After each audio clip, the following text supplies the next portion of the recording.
You're listening to the Low Pressure Podcast, the podcast for skiers. Presented by CMH Heli Skiing and Peak Performance. All right, let's do it. Yeah, let's do it. Cheers. Cheers. We got the fat tires on. It's not quite noon yet. Actually, it's over noon, but we'll start off with the sparkling waters. Mm-hmm. First night of the second night of the festival for me last night. First for you? First for me. Mm-hmm. Got in super late on Friday. Picked up Hedvig. That's right. Oh yeah, thank you again for sorting that out. Yeah. Oh yeah, it was awesome. That worked out perfectly. It did. I just got dinner and grabbed her. So, amazing. Did you know Hedvig before? No, not at all. Now you're best friends. Now we're best friends. It's great. Yeah, she's awesome. She's awesome. Yeah, I'm a big fan of Hedvig. She's amazing. Yeah. And she's just cool. I'm like, oh, you're so chill. Yeah, well, that's the thing with Hedvig. She's very good at what she does, and she emanates that confidence and almost radiates ability. Yeah. I don't know if that's the right way of saying it. Like, you look at her and like, oh, she knows what she's doing, and she's going to get it done just by looking at her.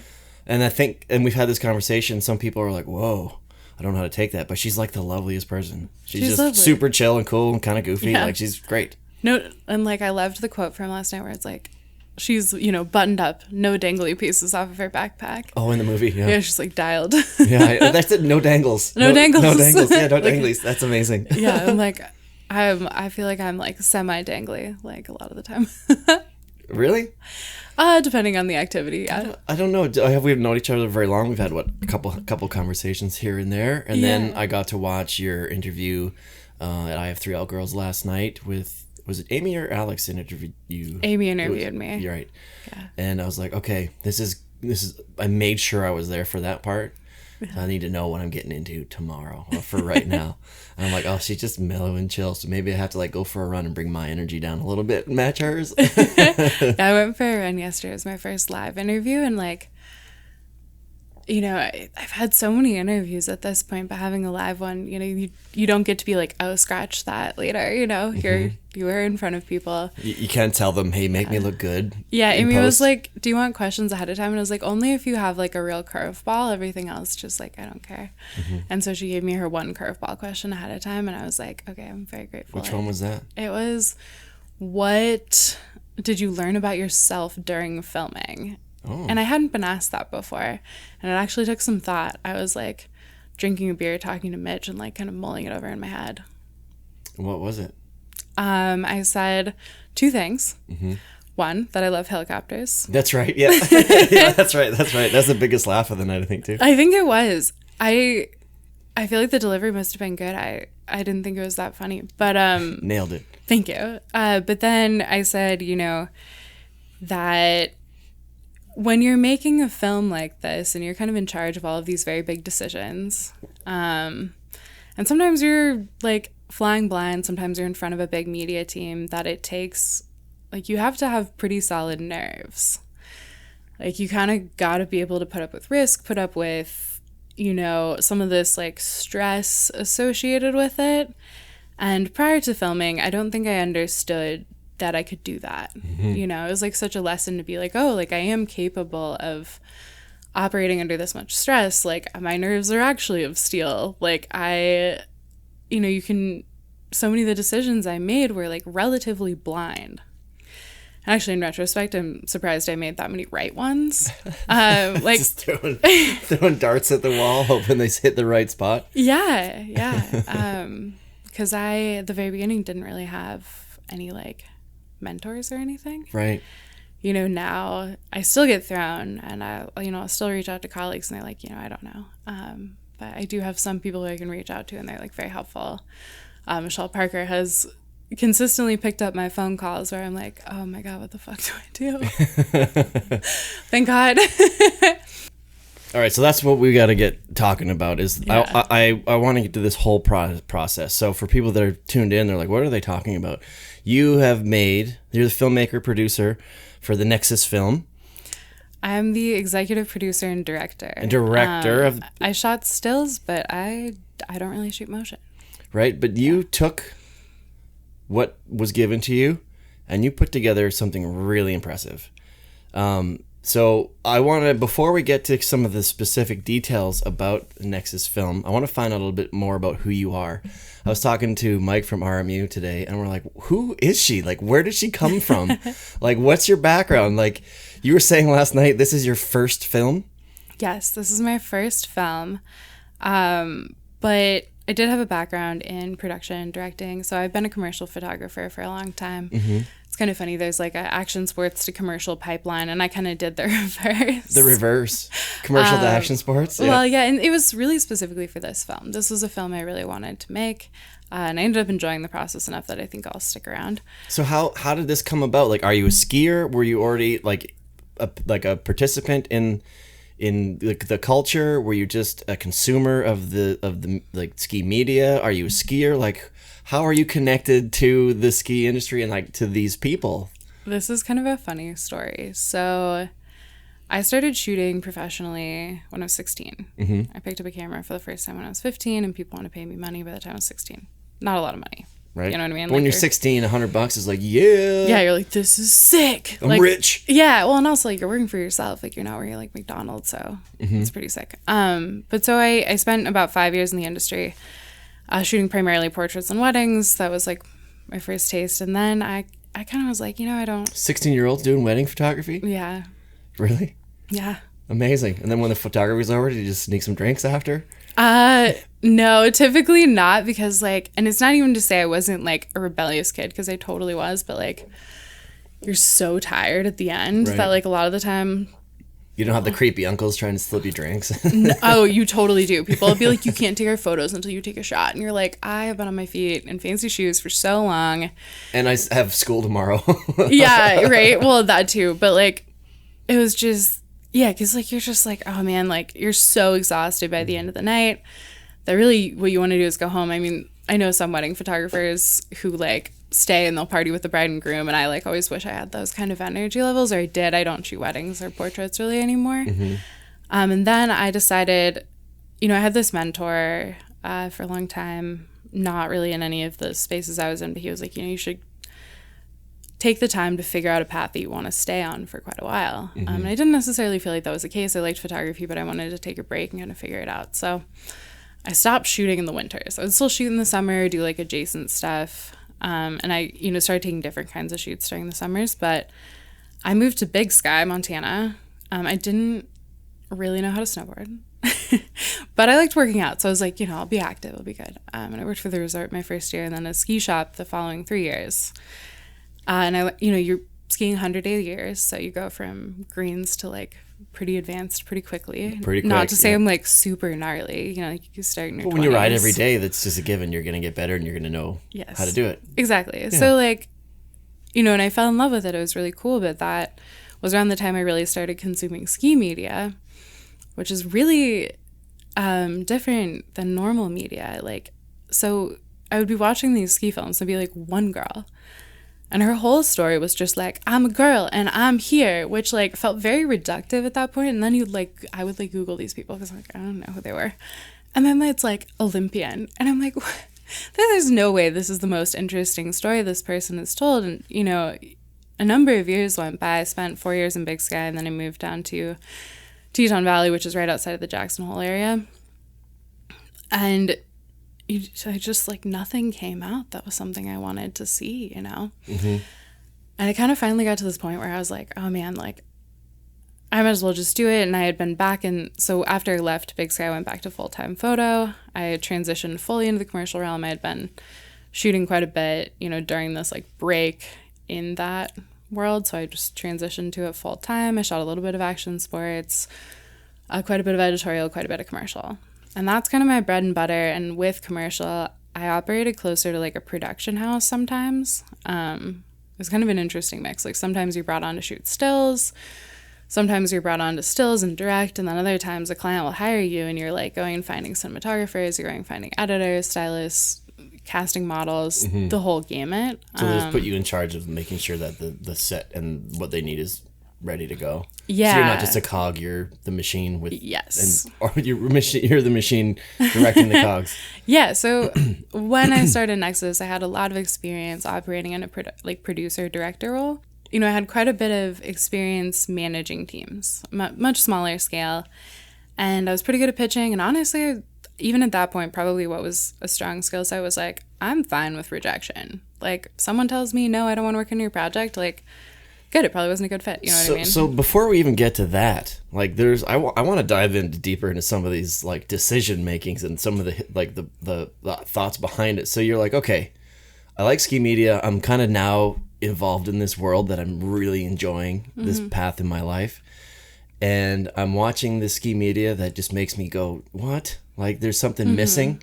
And in your mind, you're like, okay, I think I can fill that hole. There's something missing, and I can make it happen. Like, I want to see what I'm not seeing, and I'm going to do it. Yeah. So then from that step forward, you come up with this bright idea. Like, same thing, I tell the story 100 times about the podcast. It was just, there wasn't a skiing podcast.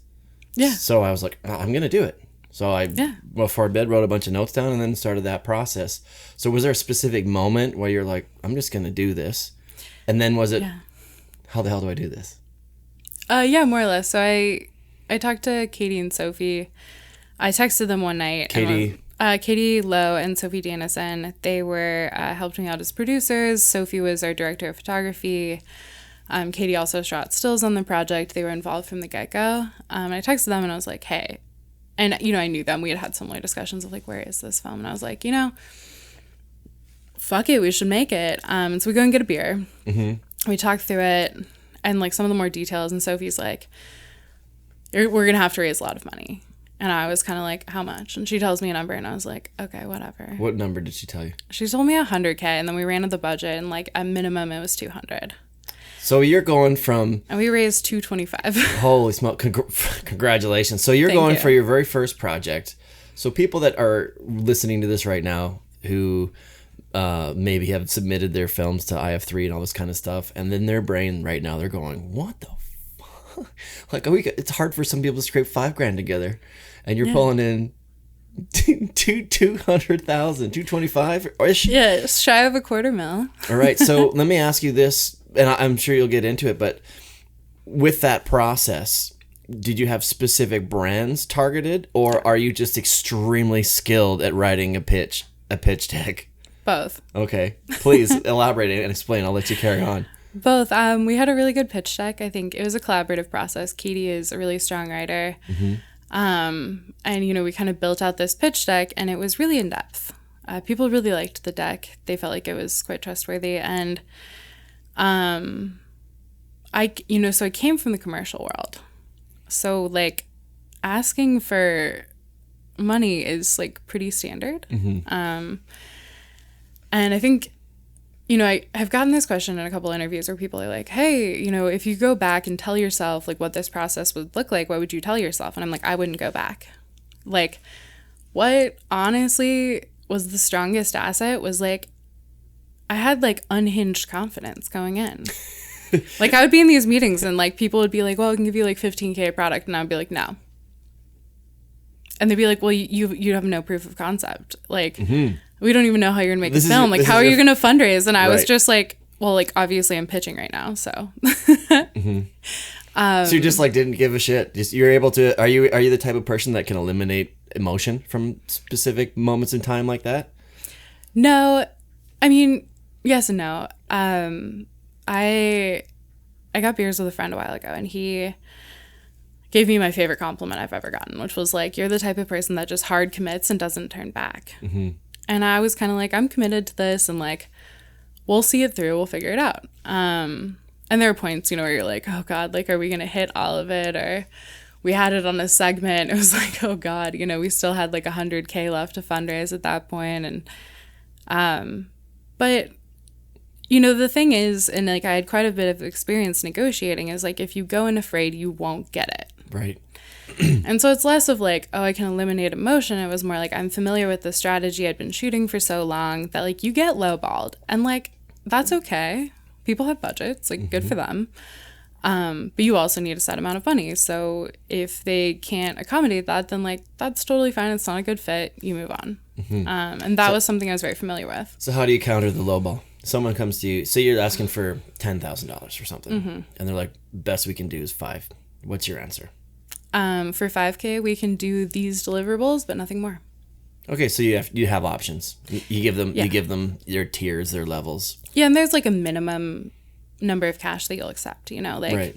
There's a point where it's not really worth your time to do all of the administrative work. Because the ones that come in low and are the ones that are like signing the big checks. They're like, okay, we made a decision, here you go, and they pretty much leave you alone for the most part. Mm-hmm. The ones of the smaller zone that are really worried about getting their value because they don't have a lot of that money to spend. Those are the high intensity, time suckers.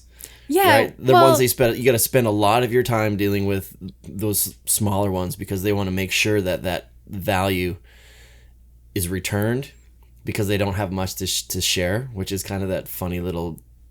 It's a really funny system of how it works. Some that's going to give you this giant wad are like the easiest ones to deal with, and the ones that give you the small amount are the highest.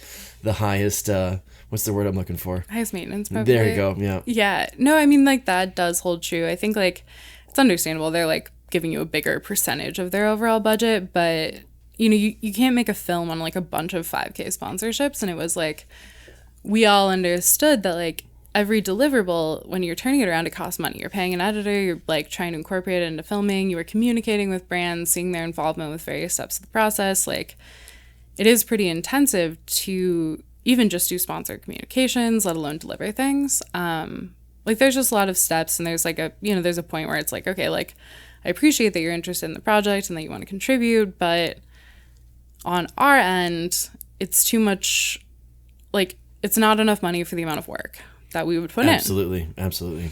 And, like, I felt very comfortable with that. My commercial rates are pretty high. And so I get a lot of... So you're kind of already dealing with it. It's almost a brilliant move is to go backwards, like you said, from commercial to... Because now you already... Because a lot of people move into commercial because they kind of slowly figure out the game through a lot of trial and error and a lot of dealing with a lot of BS within the ski and snowboard industry. Well, the BS in the commercial industry is probably way more severe. And no. It isn't? No. It is okay, so it's not. It's not. Okay, well, explain, because then you just kind of threw out my whole theory. I'm here. so sorry to interrupt you. No, please. I want you to interrupt me. This is great. This is why I want to learn about this stuff, because I would assume that dealing with that kind of, on the commercial scale, there'd be a lot more severity to decisions and there's a lot more consequence and a lot more detail to like the process. Absolutely not. No, and then okay, great. Perfect. Well, then I'd want to find out your experience and moving over to the ski industry and how your skills in the commercial zone were able to do what you do and to manage that, considering it's now higher maintenance. Yeah. So, let's see.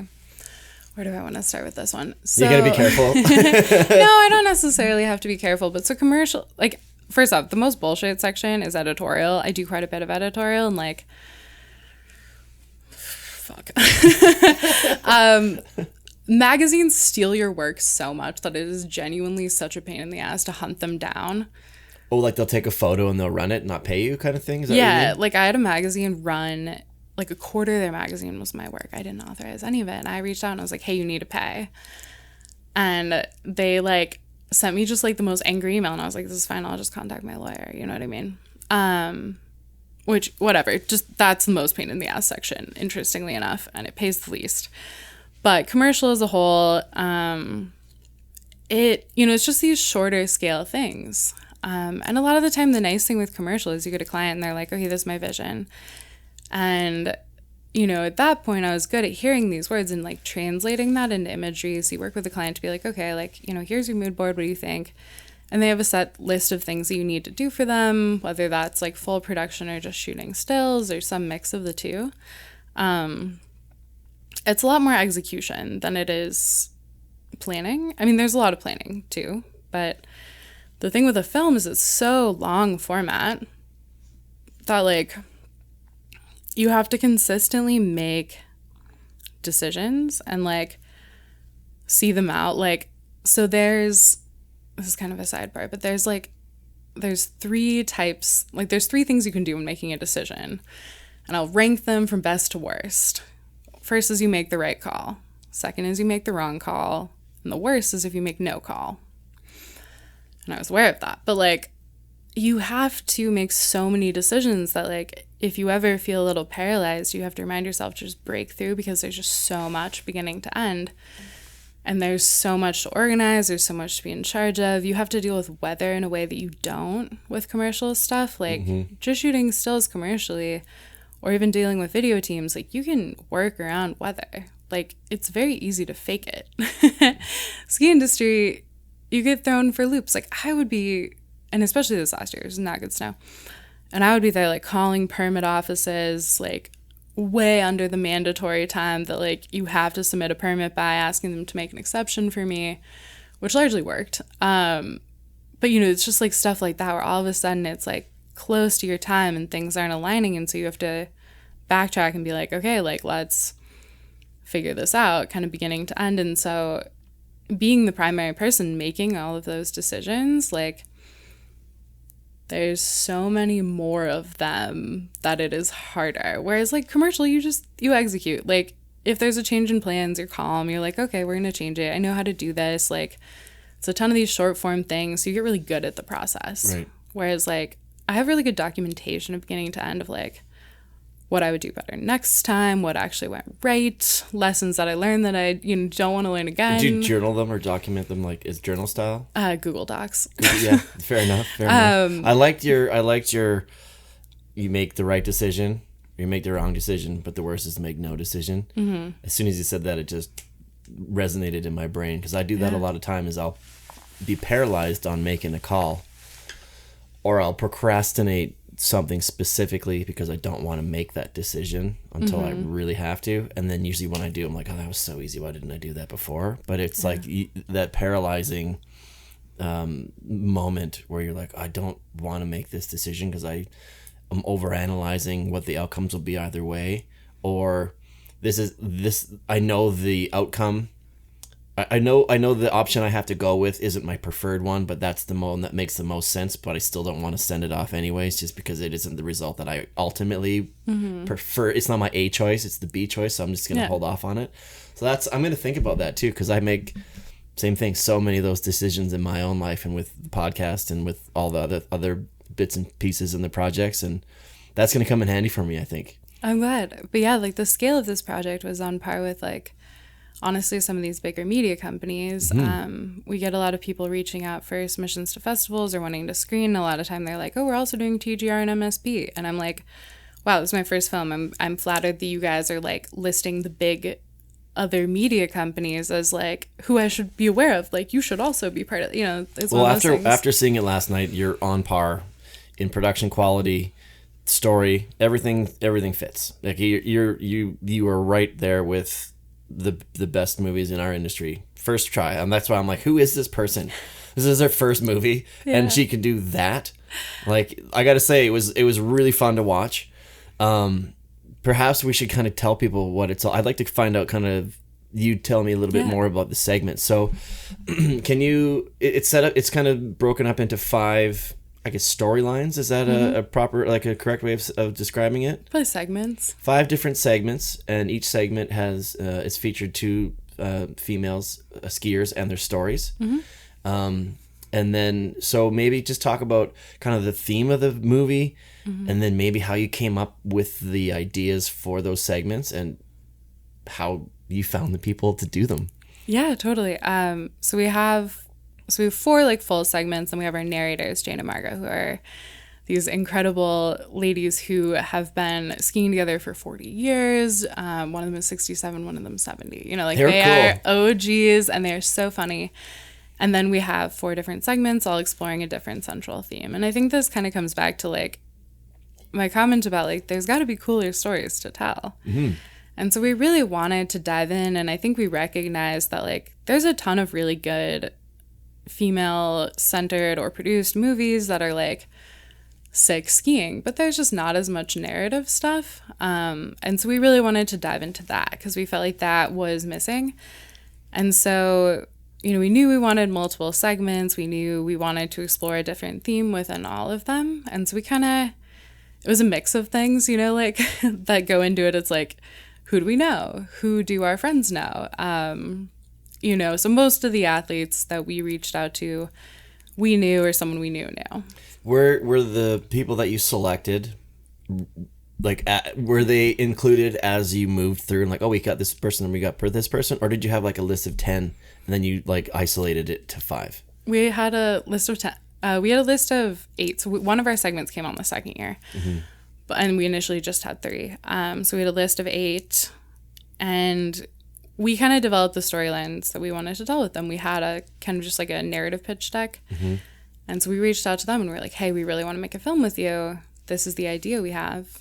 Would you be interested? And 100% of them said yes, which was crazy. And then we sat down with them to be like, okay, like this is what we think your story is, but like we want your input. You know, these are the themes we think you would resonate with, but if that's not the case, like let's talk about what is. And that's one of the nice things about being a small team.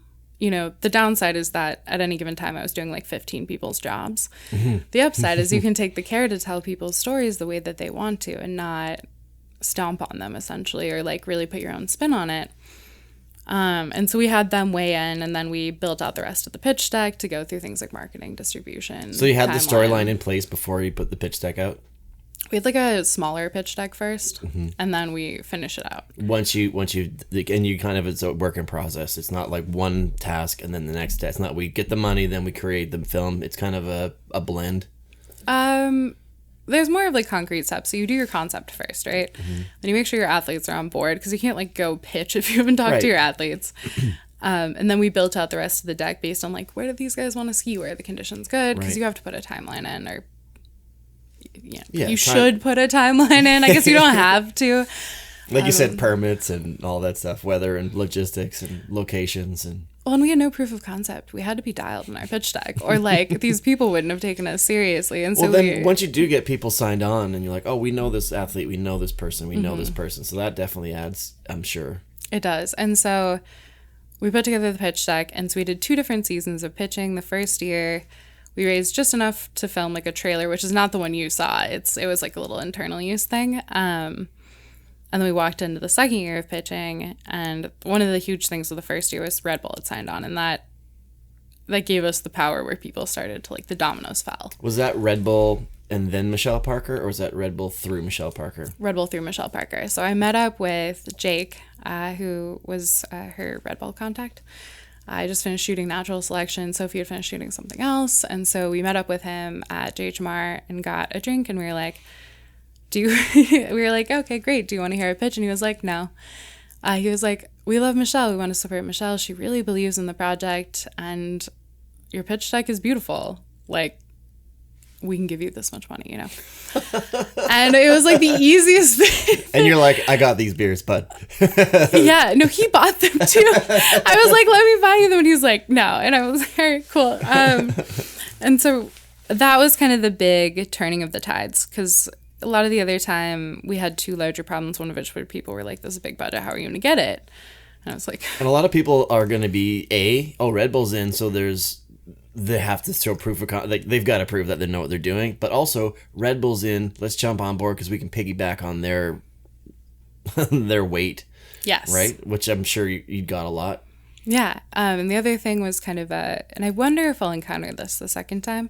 I've heard of this as the distribution chicken or the egg problem, in which you're pitching sponsors and they're like, do you have a distributor? And you pitch distributors and they're like, do you have money? And so it'll be interesting to see, like, we're not making a sequel or anything, but I'll probably make another film to some degree, not right away, but. Cool. Well, please keep explaining the concept of the film. Anyway, but yeah, so the concept of the film, basically we're exploring, each of these stories individually and giving like a small narrative glimpse. Each of these segments is between like 6 and 10 minutes of runtime, and then our narrators take up like, a chunk, and they like weave the story together. And it's done really, really well. Thank you. Like I was curious as to whether it was going to be one block and then the next block and then, start, finish, wrap it up, next, start, finish, wrap it up. But you were able to kind of do that while lacing them all together through the narration as well, which I thought was really well done. Thank you. Our lead editor, Sophie Danison, crushed. And that was the idea beginning to end, right? She was also director of photography, so she knew what she was looking for beginning to end. And you know, I had like a lot of the concept, and her and I worked very tightly together about like, okay, you know, I would hand over shot lists and be like, okay, this is how we're placing product. This is how we're doing all these things. And she would be like, okay, this is what we need for the narrative. Like, these are where our cineas are going to be positioned. This is who's going out. This is who we need to hire, like roles wise. And then I hired slightly, you know, I brought like slightly more people in, but she brought a ton of people in, you know. But yeah, she crushed with editing.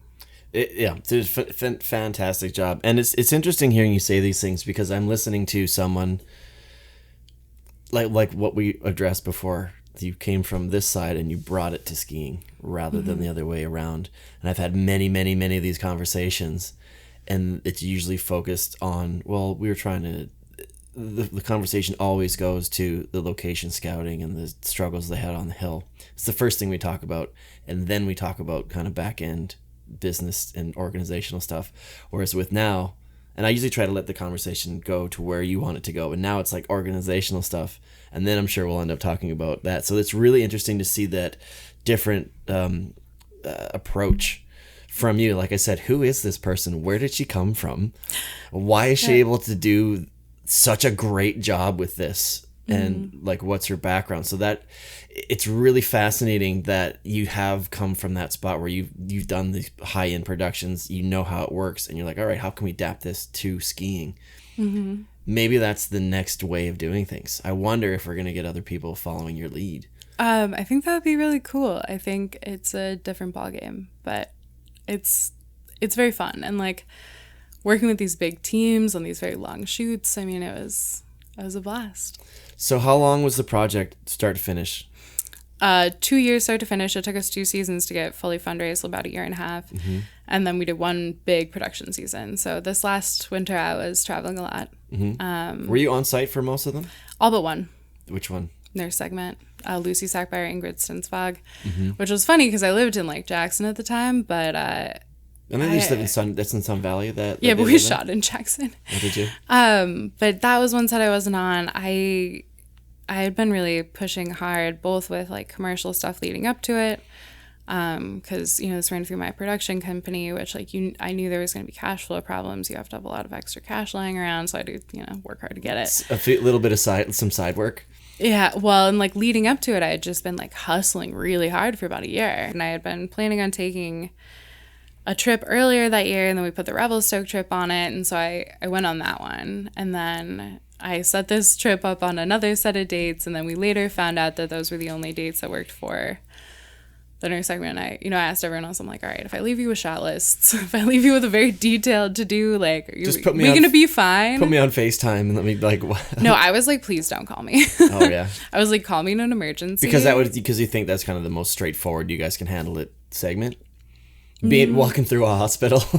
Well, not necessarily, but I do think there were not a lot of logistics to run because so much of it was local. We all lived in the Jackson area at the time, and then none of us do anymore. But like it was close to home. These guys were coming in. Like it wasn't this whole thing of like, all right, we're all going on a trip. We have to deal with housing. We're all just like in this one place. It was like, okay, like our athletes are coming in. Everyone knows the terrain. They're very familiar. We had a really solid media team. And also it was like very backcountry heavy, and like one, I'm a split boarder. Two, I'm just like not the strongest on the uphill, so I probably wouldn't have been shooting anyway. Right. I mean, maybe as a Barbie, but like if you watch the film, they're on top of some just like insane stuff, and like Sophie and the rest of the crew, they're like, they live for that. I would shit my pants. So that was going to be one of my next questions. Did you get able to get dropped off on any of those Alaskan peaks, or like a smaller little shoulder or something where you get to do some laps? We didn't do any laps. So our camera packs are really heavy. The heaviest one was Susie Thesis, which clocked in at 70 pounds. Wow. Yeah. And mine typically clocked in around 50. Everyone else's was right around there. So and even at the end of the shoot, we're like, I think we got everything we got. I think maybe we could just do one little glory lap for ourselves at the end of the day. Hey, most of us were like, we were on top of really gnarly stuff. Like, there was not anything mellow around. Okay. For one, but for two, it was really like, like we maybe could have done a fun lap, but I think everyone was like, we were typically shooting all the way to sunset. Like they were like, all right, we got to get out of here. Like, let's go. We got time for one more. Yeah. Yeah. And like for the athletes to drop, and like, you know, some of these days we've been on Ridgelines forever, and it was just so fun to even be shooting. Like, and also there was some adrenaline rushes where, you know, with shooting, like, and it's all new for you too as well, right? Like just the experience of being in a helicopter. I've never been in a helicopter. And being in that location is mind-blowing just to be there, let alone be on it. So I'm sure that was exciting for you. Oh yeah. And like I'm excited by it. Yeah, it was so fun. And like there was one time I spotted this ridgeline. It was towards the end. I was like, I want to shoot from there. Like that's where the light's going to be good. That's where the action's going to be good. And you know, the guides are like, all right, let's go take a look at it. We load in and they look at it and they're like, okay, we think this is safe. And they kind of tow in, like, you know, smack the helicopter on it a few times. And our, you know, the guide who was with us was like, okay, this is good, but don't move. If you have to pee in place. And we were like, okay. And it's me and, you know, Susie, who is, you know, running a camera. She's like putting her tripod in, and, you know, it's kind of like windy. We're both in like 4 puffies, you know, and we're just like in our little hole. Yeah. But it was really cool. I mean, like when like I said, when in your life have you had experience even remotely close to something like that? It's almost so completely foreign to anyone, really. Like this kind of work behind the scenes. Like I want you to do a film next year about the filmers of these like tell that story, because the amount of effort they put in for zero glory, like zero in this industry. No one really gives them any attention. I try to have some filmmakers and things on here, but like I've seen dudes boot packing. You know, you get the guys the athletes or the, you know, the actors boot packing up a face, and it's steep and whatever, but they don't realize the guy taking the photos got that 70-pound pack with the drone in the back, right, lugging things around. You know, they'll get maybe a little shot of them in the credits or something like that, but they're doing some gnarly stuff. It may not be shredding down a face, but they're like stuck in a little tiny spot on a knife edge ridge, or you got to pee in place because you can't go anywhere else. Like those stories are wild too. Oh, I know. I got like really drunk one night and like not in Alaska. I got home. I was like to my boyfriend, I was like, be hilarious, like cinematographers, but then you have like confessionals, so it's like Real Housewives but in Alaska. And he was like, no. And I was like, fair enough, bad idea. But that was the weirdest idea I've had. But it's a great idea. You should write all those wacky ideas down. I do. I have a giant list of just good ideas, bad ideas, wacky ideas. Yeah.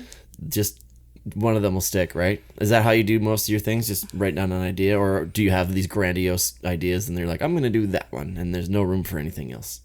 More at the second. So moving on with that, you said you want to do more of these, which is really cool. Mm-hmm. Have you got concepts or ideas for the next ones, or are you just trying to get through this? I'm trying to cross the finish line with this. It's, you know, I didn't quite realize how much went on the back end with like distribution and PR, and we've had like a pretty insane PR run that's just going to continue really through about January, you know, because like obviously I know more about what's coming out than what's out publicly. Right. And do you have like behind the scenes clips coming in as well, like a mini series of like behind the scenes stuff?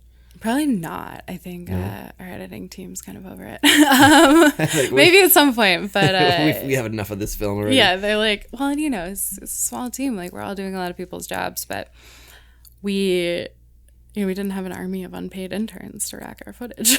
Right. Time to hire some grant writers. Yeah, right. Which, you know, we wouldn't do unpaid interns anyway. That's not ethical. But, you know, we didn't. And you can't legally do that in Canada. They have to be paid. That's good. They should make that in the U.S. Not that they ever will. But, yeah, like. Sorry, what was it? Interns.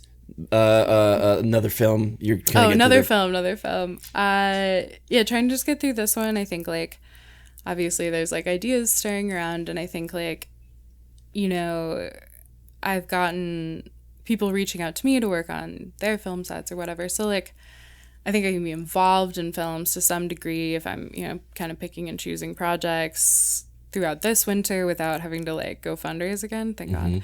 Well, you're going to be in high demand. You're going to get a lot of phone calls. People are, well, and through the media and talking about it, they're going to be like, who is this person? And why is she so good at what she's doing on her first crack that we want her, with all her experience from doing this amazing project for her first one, we want to work with her on her second or her third, because you imagine what those are going to look like. Oh, it's going to be such a breeze. My God. Like, I just dove in the deep end. I did not know what I was doing. Like, and sometimes ignorance is bliss, right? Yeah. So, I mean, I think it was a strong suit, but like, there are these moments, especially like when you don't necessarily have mentors, which like kind of lately, again, like I get to ask Michelle some things, but there are moments where I'm just like, I'll think through the people I know and I'm like, does anyone know this? And I'm like, no. That's a question I have for you. You've mentioned mentor a couple times. And I personally am searching for some for myself. I have a couple people that I can, ask and touch base on, and I've reached out to others who said, hey, like, I'm looking for someone to help me mentor with some things. Some people are like, I don't know if I have the time for this. I don't know if I'm your right person. So you've mentioned it a couple of times.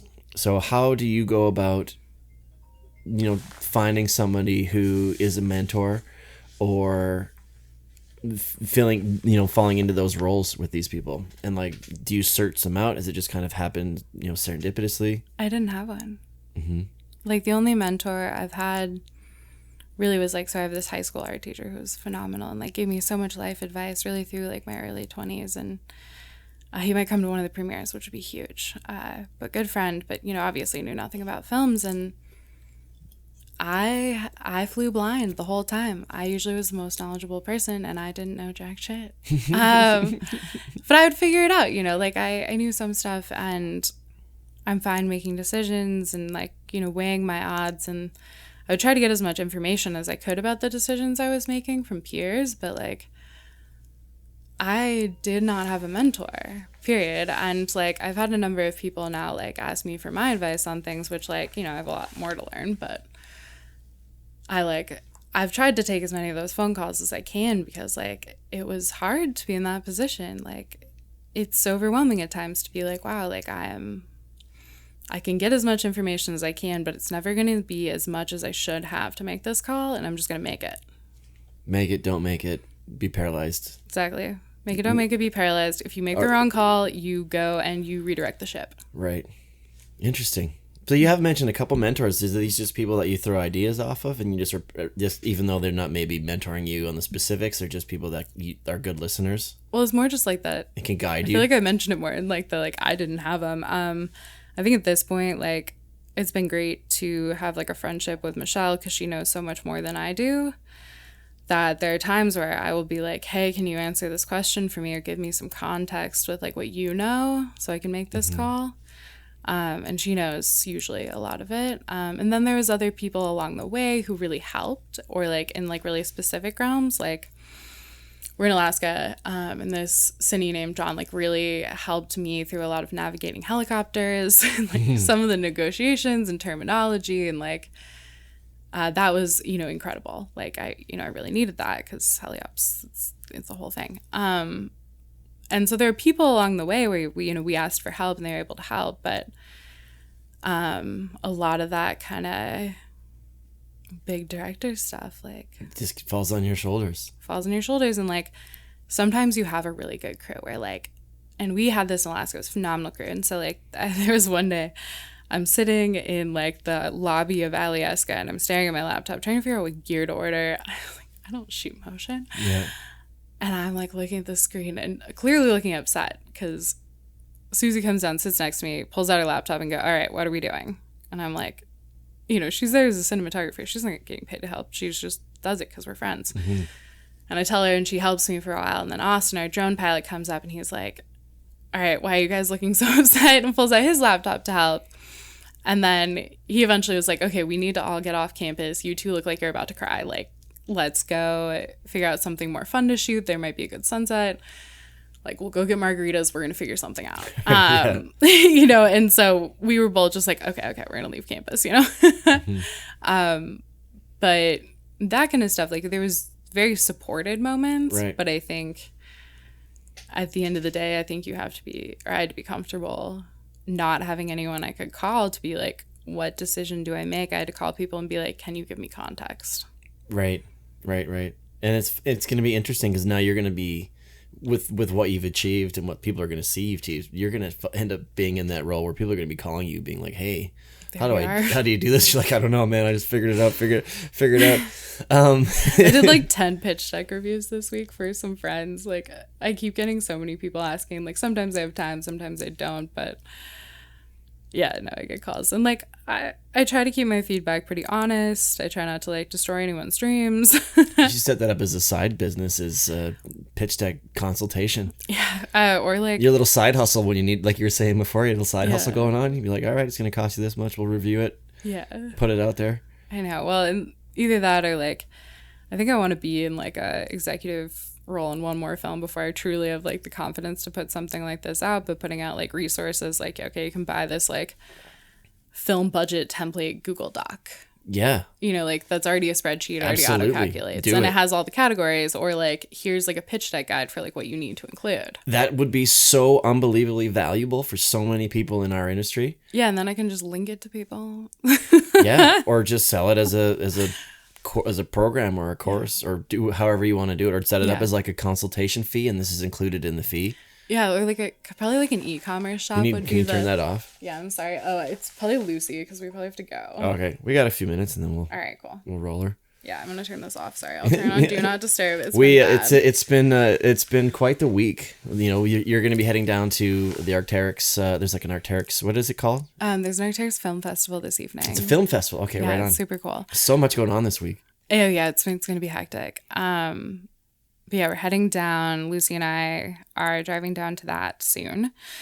And we're going to be like introducing the film. We're going to like see all of the Arc'teryx people. We'll be part of that this evening. And then I don't know if she's coming back up, but I'm coming back up tomorrow. I've been hassling her to come up, so we'll see. Good. We'll see and, what she does. we're nominated for 3 awards. It'll be really cool. And it's going to be a great time. The award show is going to be live streamed. If anybody wants to go back and watch it, we'll have it on the website as well, which is really cool. There's a bunch of questions that I really want to get to, so I'm hoping we got about 10 minutes and we can get you out of here. Yeah, let's roll. Some's in depth. I'm like, oh man, I want this to go a little bit longer. I know. I'm sorry. So one of the things, and I hope I can present this question properly. This is going to be kind of a heavy question. The next one's going to be fun. Cool. Were there any conversations with the people within your film? And I'm going to refer back to you being like a quote unquote outsider. Let's just, you're more or less. Right. Is that it took an outsider to tell those stories that we've desperately needed within the ski industry, right? There's always been the token girl. Mm-hmm. I'm a girl. This is what I do. To paraphrase what you said earlier. And, everybody's been slowly moving incremental bits of momentum forward, but no one's really been able to do that, or in the industry has been able to do what you have accomplished, what people are going to see in this film. And have there been films, like, why did it take an outsider to come in order to achieve this? Interesting. I have some theories on this. Mm-hmm. There's kind of like a more straightforward path within the outdoor industry of like how to become a filmer or a director or whatever than there is in any other section of the industry. A lot of the time you like intern for a media house and you just move up the ranks, right? Mm-hmm. And I think with that, it really becomes like a set way of doing things. Mm-hmm. You know what I mean? So you don't know the process. You weren't involved in the process, so you don't know it. So you're like, well, why? That doesn't mean anything to me. Well, and I like wasn't afraid. Like I had been in leadership positions for so long that I was just like, yeah, this is the same. It's just like bigger scope. Mm-hmm. And I think that, yeah, and like not necessarily knowing a lot of like, I'd consumed a lot of ski media, but I hadn't been so involved in it that like I felt like that there was a formula for ski movies. Like there is that formula, yeah, but I didn't know about it. Right? Well, kind of, because that's why you did this, is because the formula wasn't speaking to you. The formula didn't make sense to you. Totally. And like it was, I think not being immersed in it and not seeing that formula as like the only way to make a ski movie was super helpful. But beyond that, there's kind of a pipeline where you start in outdoor action sports and you go into commercial because the money's better in commercial. And I kind of did the reverse, primarily because I just wanted to see this film. And this was going to be a one and done, but then really? I almost got to shoot doors open out of the heli, and it didn't happen, so I have to do another one. But that's what I'm saying is, like, I just wanted to do this film, but nobody in the industry had done it yet. Yeah. Right? There was all this need for it. Mm-hmm. There's a lot of noise. Like, we need more representation. We need to get more female stories out here, but nobody that was within the industry did it themselves, and it took someone to come in to do it for us. Mm-hmm. So, and that's kind of the thing. Like, it's. Have you had discussions with them? Did that come up? Like, was there discussions? I'm like, why did it have to happen that way? A little bit, but not really. No. I think most everyone was just like happy that it's getting done. Well, that, and they were like very confused about who I was. Like, I was like the rogue element. They're like, who is this? Right, exactly. Like I said at the beginning, who is this person? Like, why are they, why have they already been, once this is all done and set, this is going to be a huge contribution to our sport. Thank you. Yeah, I 100% know it. I saw it last night, the buzz around it, it's all warranted. Like, you did a great job. Thank you. Thank you. So I don't know, maybe that's not something that we can really get to the meat of right now. Maybe it's a conversation for down the road, that question. Yeah, and I don't even know if it was as much an outsider, but I had just like very unhinged level of confidence. I love it. Like, I don't know, like, I've had these discussions with people where, as women, we're socialized to not ask for things, and we're kind of socialized to like shy away from this kind of thing, or shy away from having this like level of confidence or whatnot. And like, I had to beat that socialization out of me years ago. Awesome. And like, by the time I set this out, like, I wasn't afraid. I was like, worst case scenario, I fail and I go back to what I'm good at. Fair enough. They had nothing to lose because you had brand connections. Well, you know what I mean. But in theory, you didn't really have anything to lose, and also you hadn't had that system plugged into your brain, right? Like, you don't know that's how it works because you've never experienced it. You're coming in with fresh set of eyes. Yeah, which is exactly what I think you needed. Yeah, and like, in retrospect, like, I don't know what I was doing. I had no business having that level of confidence, but I did. And it's one of those things where, right place, right time. There's those days where everything that can go wrong goes wrong. Well, it seems like everything that can go right seems to have gone right. The major things. But from our point of view, from the casual viewer's point of view, yes. I know that's absolutely probably not the case, but what you've put together makes it appear so. I'm glad. But you always got to plan for best case scenario, worst case scenario, and everything falls in between it. All right. Last question. Probably one of your favorite moments. Maybe on site, maybe filming, getting a shot, experience a heli. What was one of your favorite stories or one of your personal favorite moments of this shoot? Let's see. I have one that I've told in a couple interviews, so maybe I'll give you a different one. Mm-hmm. And it was about like being on a Ridgeline with like all of these athletes, and I do think that was extremely memorable. But there was also, this day is Michelle Parker's birthday, and we were like, it turned out we didn't get to go up in the heli, and we didn't find out until like noon or 2 or something, something in there, because you do wait around for the call, and then it turns out we weren't going to get the call, and we're like, what are we going to do? And we just party mobbed around Alyeska. Like, there's like a chain. Like a bar crawl? No, like, we went skiing, and there's like a chain of like 8 of us going off of like side hits, just like, kind of like one of those like party shred ski school snakes, but like Michelle's leading the way and everyone else is like But it was really this moment where I was like, wow, this is like, I've peaked. This is the coolest moment of my life. It's all downhill from here. Because it's just like, it was such a blast. Isn't it though? Like that moment is why every single person who's listening to this right now is listening to this.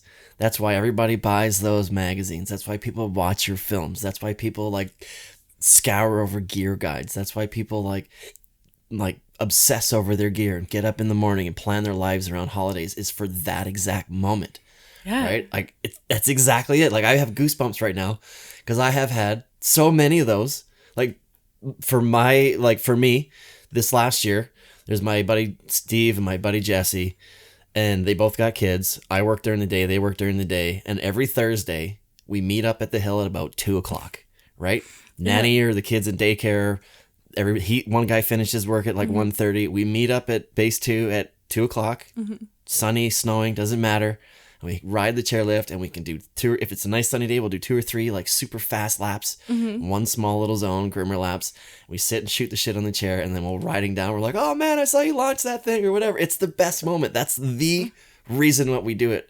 And listening to you say that as your answer, I think is the best one I could have heard. Like, I got goosebumps. I'm like, that's exactly why.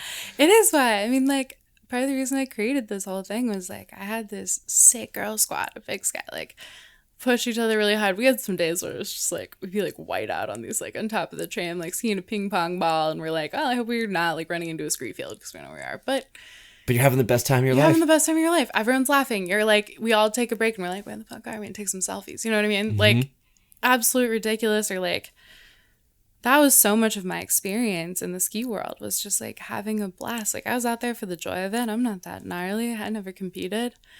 There's not a lot of ego around it for me. And so getting to do that with a film crew is a blast. Awesome. Yeah. And you wanted to tell those, and you wanted to come and tell those stories. I think that's wicked. Thank you. Thank you. Like I said, the movie's great. I think what you've done is infused a lot more energy into the ski industry that was needed. And maybe it was because it needed to come from an outside source. I'm down with that. Let's do it. Yeah, why not? Right? And maybe that's going to make a couple other people go, oh, look what she did. Yeah. Maybe I should move into that. And maybe we can get some, like I said, some whole new energy from a new way into this industry and kind of revive things and make things a little bit more fun, a little more different. Yeah, and that's actually why we're not creating like a direct sequel. Because I really hope that people had a really good experience, like our sponsors or people working with us, and they see these fresh projects with like some names they recognize, some they don't, and they're down to like take a little bit of a risk if it's a new idea and it looks cool. Because like I don't need to tell the same story over and over again. I don't need to personally be behind every new idea. Next year, you go next movie, you're just going straight ski porn. I have no idea. no story, straight action. There was like a brief discussion of doing that as a short, but it's I don't think that's going to be the one. You could clip together a little like shred edit. Yeah, I mean, why not? Or just get your editors. Go spend a ton of money in Alaska getting like a short. There you go.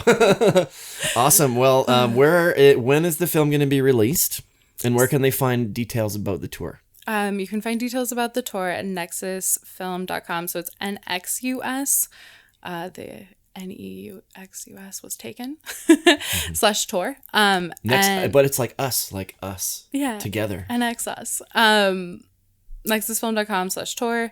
It's going to be released online through our Arc'teryx channels on November 30th. Okay.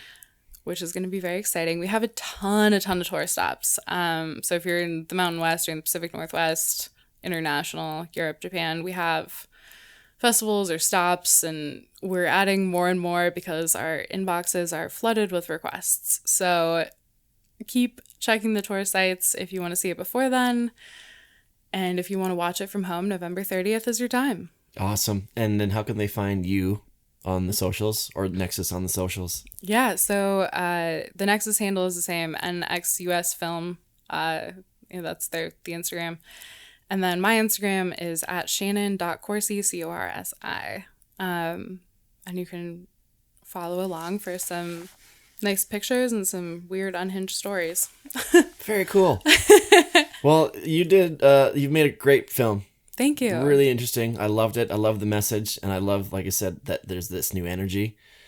You've inspired the heck out of me. I'm like, how is this person? Like I said, I told Mike, I'm getting her on the podcast to learn her secrets. I'm getting her to tell me all of her secrets. Unhinged confidence. Unhinged. Sell yourself so hard that if you don't feel uncomfortable, you're not flexing hard enough. That's amazing. All right, I think that's a great way to end off. We're gonna put links to the Nexus trailer on all of our socials on the webpage, onto the YouTube channel, so have a watch. And we'll keep pumping up your movie and helping you promote it, because I think everybody should see it. Thank you. Thank you. It was great to meet you. And you've got to get down to Vancouver. So we gotta go. We'll shut this off, do a couple little things, and we're on our way. Beautiful. All right. Thank you. All right. Thank you. You've been listening to the Low Pressure Podcast, the podcast for skiers. This has been a Redmark Media production.